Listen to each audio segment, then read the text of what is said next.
Good morning, everyone. Welcome to day two. Actually, this is maybe some of you are too young to remember dares and taking somebody up on a dare. Okay, well here we go. This is really kind of cool technology though, because I've got my CNN and Fox News feeds over here, and over here's my email, and then back here is my blockchain and Bitcoin stock ticker, our ticker. Okay, I'm going to have to lose this dare though.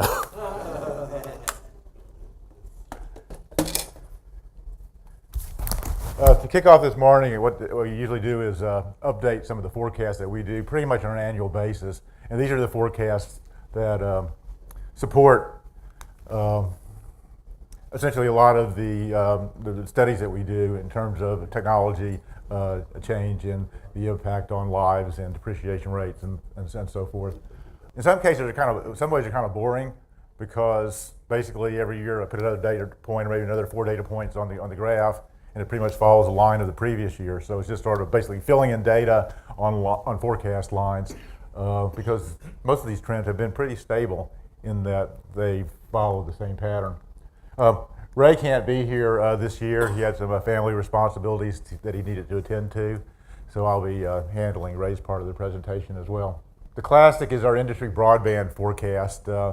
Usually you see that I present it in terms of the bell-shaped curves, which show each generation of broadband technology. This one is the actual S-shaped adoption curves that we use to do the forecasts, which I don't always show, but are kind of good to look at.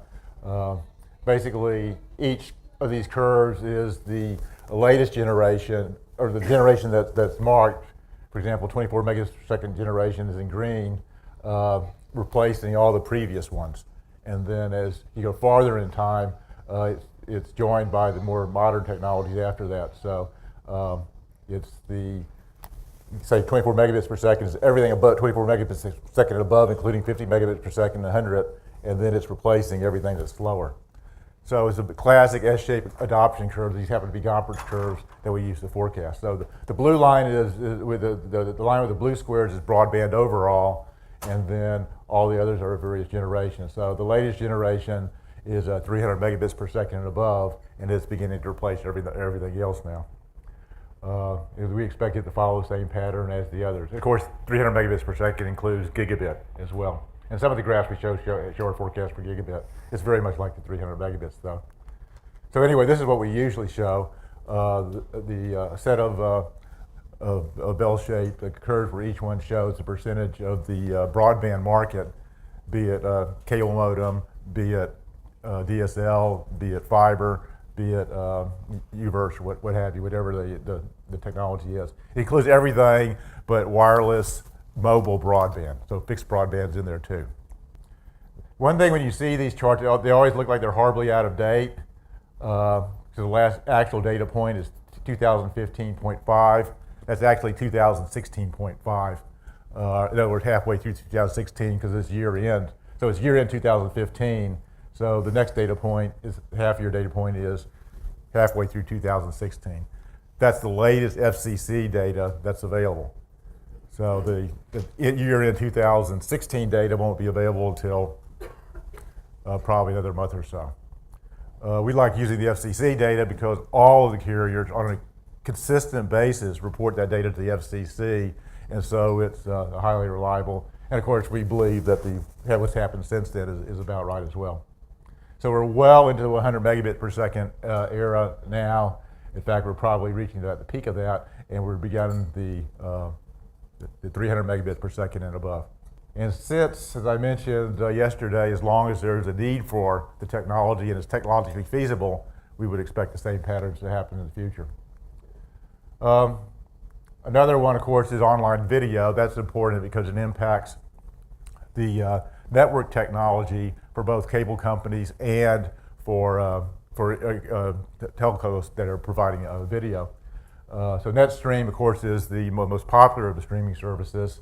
If you looked at their annual report or their statements at the end of the year, they had a very good year on a worldwide basis, continued to grow like they have in the past. It shows up in the data. This is the percentage of households on Netflix on a quarterly basis in the last 4 quarters. And this one really is up to date because the last data point is December, or last quarter, 2017. It's going right up the adoption curve as we had forecast. Now this is online video users more generally. It's not just Netflix, but any online. This is based on Nielsen data that they come out with quarterly. The last quarterly data I have for the Nielsen data is mid-year 2016. And so that's what we got there. And we see that if you look, this is the number of users, not the usage. And I think that should be in millions, not 0 millions. You can see that we're actually, the number of people watching video on a PC is trending down. The number of people that are watching multimedia on a TV attached to something like a PC or any type of a console is going up. So there's been some shift in watching TV among the online video universe, and it looks like it's pretty dramatic. There's also some, I don't have it charted, but there's beginning to see quite a bit of TV viewing, of course, on mobile devices as well. It's still a pretty small fraction of the total, but it's definitely there. Now this gets back to online video, the amount of time spent watching TV online. Again, this is Nielsen data to the mid-year, mid-2017. Curiously, although the video on PC user base is going down, their actual usage is going up pretty dramatically. Video and multimedia is the percentage of time spent that is going up.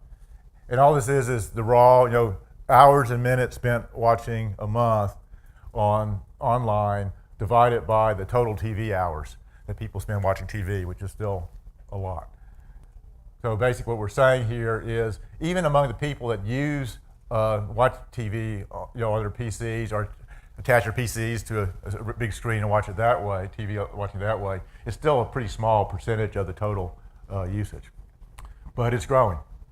So if you put that growth that's sort of forecast there together with the overall user growth and and assume that total TV, excluding mobile, stays pretty constant. It's been growing very slowly over the past few years. It was very stable this year, that gray line on top.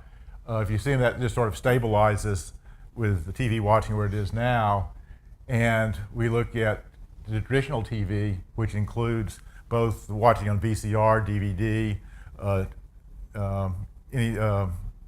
and just regular watching broadcast television, cable television, all that type of TV.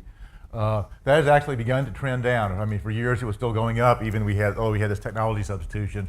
As usual with technology substitutions, we're beginning to see the traditional technology begin to show a little bit of decline. And of course, because the data is so seasonal, on a quarterly basis at least, it goes up and down every year, but the trend seems to be going down.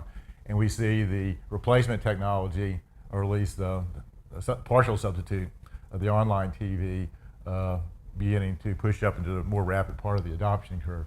And if those trends continue, and there's no guarantee that they will, but if they were, what we have is a very slow adoption of the new technology, but nevertheless it's continuing. We see online TV by 2023 crossover with traditional TV, and then as we went into 2030, a good 12 years from now, we might see traditional TV being quite a bit less than it is now. Now, what this means for technology is that, especially among the cable carriers, is that they've got to provide for a long period of time still, both for online and traditional broadcast or cable television TV, multi-channel TV, which means you basically got to provide 2 services over the same bandwidth to different populations, and that's costs money, of course. Another thing, of course, we track is HDTV. Of course, that's about done now. It's just about everybody has HDTV. Ultra TV is 4K. It's gone up the adoption curve. Last year, this time, it stood at about a 12-13% penetration of households that had it. I couldn't get the year-end 2017 data. I just couldn't find it. But if you look at the TV shipments, these are actual shipments, which is pretty related to sales. At the end of 2017, we're up to about 29%. Worldwide sales are 4K now. So that probably, I would say, in terms of installed base, probably does support the forecast we have there of about maybe 20% UHTV penetration. And of course, that's important because with UHTV, with 4K, you're talking about a lot bigger bit stream that's required to support the service. So these are typical Netflix data rates for each of the speeds of streams, and you're talking about 18 megabits per second instead of 4 for 4K. Turning to the wireless industry, this is the part that Ray usually handles. We continue to add data points to the overall cellular subscriptions. We're well over, of course, the population. We crossed that back in about in just 2010, 2011, but it continues to grow.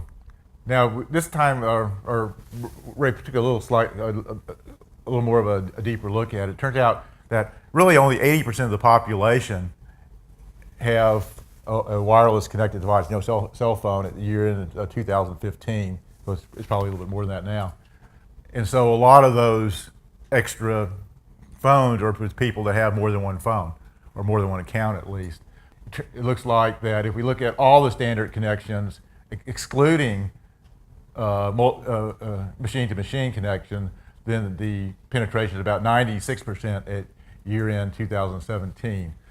And of course, a lot of the connections are M2M, and I'll show you that in a second. But one point that we're trying to make here is that IoT has a whole bunch of devices out there. A lot of them aren't going to be connected to, or be kind of tag-oriented, not really connected to a network at all. And a lot of the ones that are connected to a network won't be connected to the cellular network, but it's estimated that about 20% of them will be. And so that's what's included in the forecast here. The estimates for the existing cell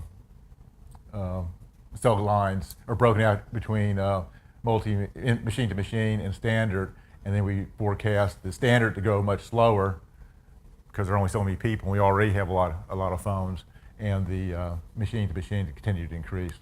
So we have kind of two drivers for the future. One is the machine-to-machine is growing a lot more rapidly than, and of the humans, the data portion is growing much more rapidly than voice, so that's the important driver. And as we've seen, the technology improvements keep continuing, and that's driving a lot of what we can do. So we have not updated this one, but I think it's still on track of looking at just how rapidly the technology has increased in terms of its performance, and of course 5G is even more so. And then of course this is the update for our wireless generation forecast, which just drives home the incredible level of investment and technology turnover that we have in the wireless industry. Even the latest technology, 4G, which had probably one of the longer life cycles than the previous one, it still is going to be replaced very quickly with the various versions of 5G. So 4G and advanced, 4G advanced, of course, is maybe not quite 5G, but that purple line includes 5G. And I think most of that will be 5G going forward. So the report pretty much is no change in the sense that there's continuous change in these basic factors that drive some of the key technology forecasts that we do in terms of depreciation and lives. Any questions before we move on? There was a comment yesterday about what drove the standards for the 5G to be completed at some portion of it was Korea. Right. Is there any other, not United States event or entity that is driving anything else in particular in our country? Anything else in what? Anything else that's international that's driving? Yeah, I don't know. If you looked at, remember that triangle that Jeff showed yesterday, there's a lot of activity in each of those sectors on a global basis, and so I think a lot of it's just what all the technology change we're seeing, across the board is just people driving the needs that people, globally see, including the need to attach autonomous vehicles, including the need to serve IoT, and including the need to serve the data requirements that we have on our mobile devices now. You showed the penetration for Netflix. Do you track the other competitors like Google and others? I did for a while, but Netflix just was dominating everything. So they were the ones that were easy to get the data for, and was typical of the top. And then they're all included in these numbers. So I think a lot of the Netflix and Hulu and all those will be in either the blue or the red, definitely within the total of them.